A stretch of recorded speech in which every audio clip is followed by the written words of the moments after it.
Hello everyone, and thanks for joining me. During this webinar, during this time together, I'm going to discuss and explain my 12-step method for setting and achieving any goal. I just got back from China and India and Europe, and they use this method all over the world with extraordinary results. Once you master this proven 12-step method, you will be able to set and achieve any goal of any size for the rest of your life. It's almost like a miracle. People have told me that it is life transforming. And of course, that's my goal for you. You'll become more successful and more fulfilled in all aspects of your life when you use this method on a regular basis. Now, the truth is that everyone wants to be successful. And if they're successful, they want to be more successful. The favorite word in our society is more. I just want to have more of whatever it is. Everyone wants to have more, to be more, to do more, and enjoy more of what life has to offer. Human beings are what is called teleological. That's kind of a fancy name for purpose-driven. That means that we are goal-seeking organisms. We are designed to be working toward goals on a regular basis. We're continually driven forward toward the accomplishment of the things that are important to us. In fact, we're not even happy unless we feel ourselves moving toward the achievement of something that we want. The entire human race is a huge mass of individuals striving toward the realization of their potentials in every area, or at least they should be. Because of this, there's tremendous competition for the good things in life. Everybody wants them, and no one is ever fully satisfied with whatever they get. And there's nothing wrong with that. The satisfaction of a want or a desire seems to lead automatically to another want or desire for something else. And it never ends. If we make a little money, we want more. If we have a small house, we want a bigger house. If we have an old car, we want a new car. It never stops, and it's this ambition that drives you forward and enables you to accomplish extraordinary things. So what then is the difference between those who accomplish a lot and those who accomplish a little? Former University of Alabama football coach, the late Bear Bryant, once said, "It is not the will to win, but the will to prepare to win that counts." What he says is that everybody wants to win, but only a few people are willing to prepare. And therein lies the answer to the question. Everyone wants to be a winner, but very few people want to engage in the rigorous hard work, hour after hour, month after month, year after year, that is required to prepare themselves to win. You've heard it say that everybody wants to go to heaven, but nobody wants to die. Everybody wants to be successful, but nobody wants to do the hard work necessary to achieve it. Sue Retton, who I've met a couple of times at seminars, was the gold medalist winner in the 1984 Los Angeles Women's Gymnastics. And she said that she gave up all the activities of a normal childhood from the age of 7 in order to prepare to win in the Olympic Games. For 9 solid years, she paid an incredible price in terms of practice, day in and day out, week in and week out, month in and month out. She missed the opportunities for dating, parties, the senior prom, and many of the social activities that young people engage in. But she knew from the beginning that winning the Olympics would only be possible if she was willing to pay the ultimate sacrifice in terms of hard work for months and years in advance. And by the way, I have to tell you, she's just a lovely person, just wonderful, sparkling personality. You want to win as well. You want to be a big success in life. You want to go all the way to the top. You want to develop your potential to the maximum. You want to become everything you're capable of becoming, a great human goal. You want to earn all the money that's possible for you and enjoy the finest standard of living that you can achieve. You want to earn the respect and esteem and appreciation of all those people around you whose opinions you care about. You want to be a winner in your own personal Olympic Games, and the way to do it has never changed. Great success requires that you prepare.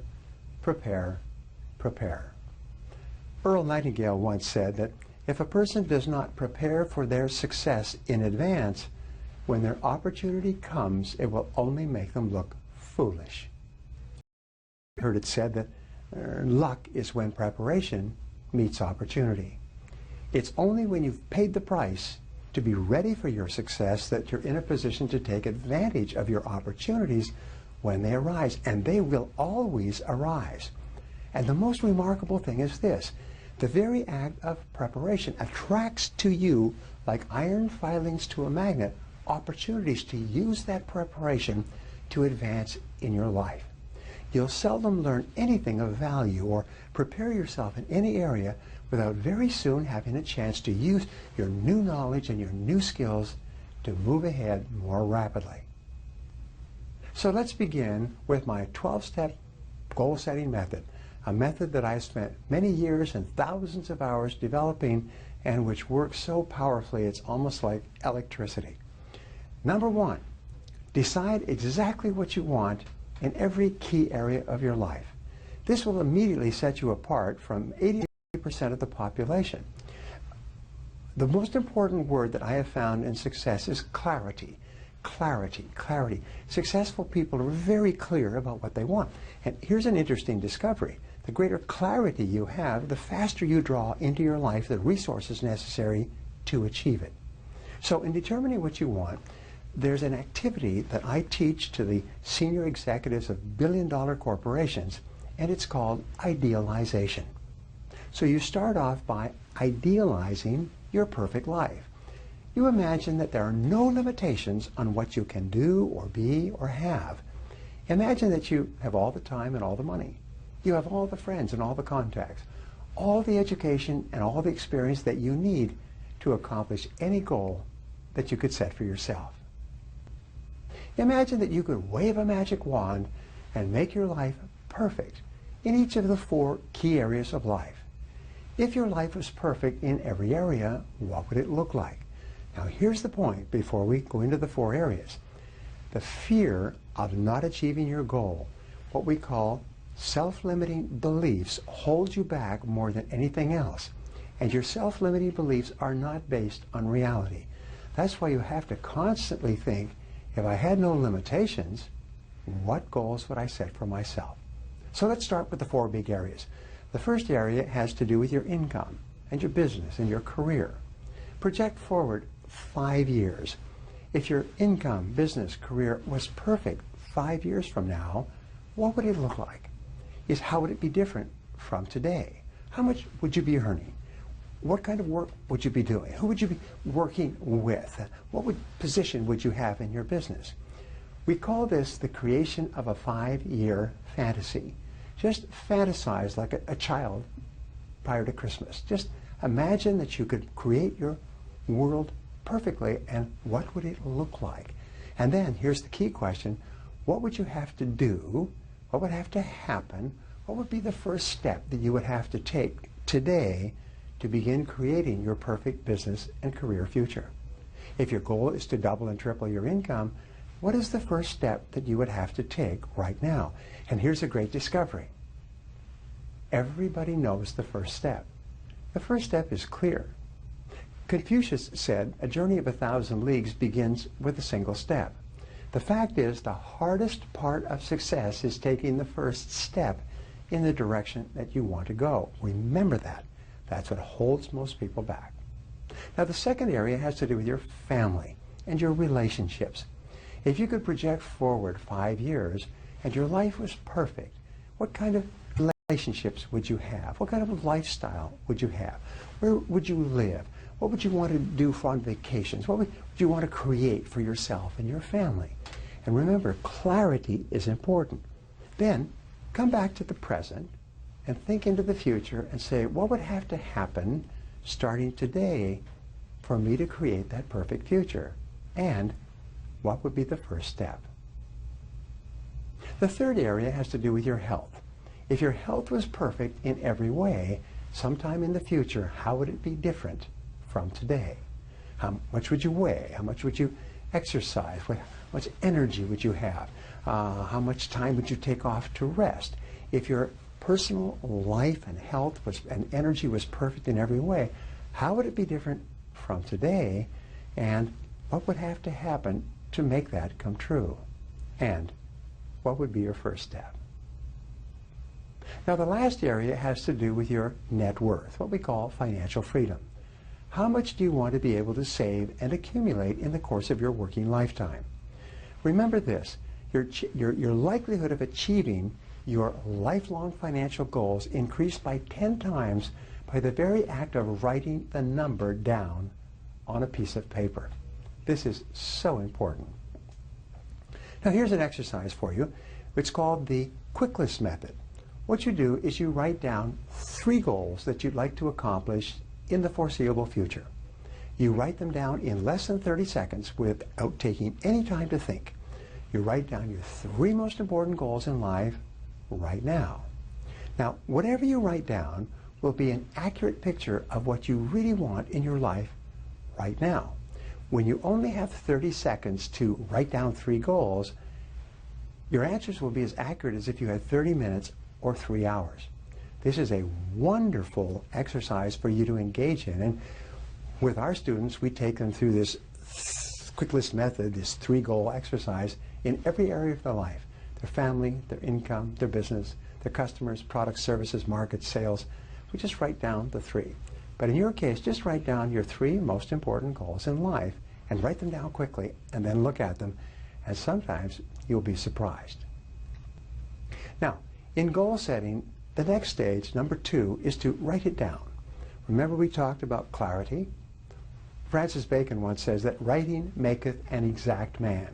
Is when you write your goals down clearly, they take on a power of their own in your mind. You pull them out of the air where they have no substance at all, and you write them down on paper, and now you have something you can touch. Your goals must be in writing. Many people say, oh, I know exactly what I want. And I've met and worked with these people over the years, and you know something? They're almost all failures. They say, oh, I know what I want. I don't have to write it down. Yes, you do, because until you start writing, we find that there's an incredible connection between the head and the hand. And when you start to write goals, you'll be absolutely astonished what comes out on the paper. And when you write a goal down, you engage in what is called a psychoneuromotor activity. You activate your visual powers, your audio powers, and your kinesthetic powers. And whatever you write down, you actually program straight into your subconscious mind where it starts to work 24 hours a day. Great stuff, let me tell you. Now, your goals must be clear, specific, detailed, and measurable. You must write out your goals as if you were placing an order for your goal to be manufactured in a factory at a great distance. And what they would do is they would create your goal, your order, and send it to you exactly as you wrote it down. Albert Einstein said that your goal must be so clear that a 6-year-old child could understand it clearly and explain it to another 6-year-old child and be able to tell you if you had achieved your goal or how close you were. This is why you never say, well, my goal is to be happy, and my goal is to be rich, and my goal is to be popular and meet the right person. These are not goals. These are fantasies. They are wishes. Even crazy people have these wishes. A goal is something that is written down and specific and clear. And your most important goal must be measurable so you know exactly where you are relative to the goal. Now, only 3% of adults have written goals worldwide, and everybody else works for them. In fact, the studies done at Yale and Harvard proved over a 20-30-year period that people with written goals ended up earning and having a net worth 10 times greater than people without goals, holding constant for intelligence, grades, graduation from courses, industries, marital status, and parts of the country. The people who started with goals were 10 times more likely to be successful and were worth 10 times more than the others in the course of a few years. Goal setting is really great. Now, number 3, set a deadline. Set a deadline, and then if necessary, set sub-deadlines on your goal. For example, if you set a 12-month goal to double your income, then you break it down into 9 months, 6 months, 3 months, and then 2 months, 1 month. And then if you're really smart, week by week by week, and some people even break their goals down into daily activities. If it's a 20-year goal, break it down into 20 years, 10 years, 5 years, 4, 3, 2, 1, and then 3 months, and then 1 month. The more you break your goal down, the more likely it is you will achieve it. And then you complete your big goal one step at a time. Now, your subconscious mind uses deadlines as forcing systems. They drive you consciously and unconsciously toward achieving your goal on schedule. Anais Nin once said that your subconscious can work against you because when you set a big goal, you're disrupting your subconscious. So your subconscious mind will tell you that it's not possible and will attempt to sabotage you. And you know the way your subconscious mind sabotages you? It tells you, you can't achieve this goal.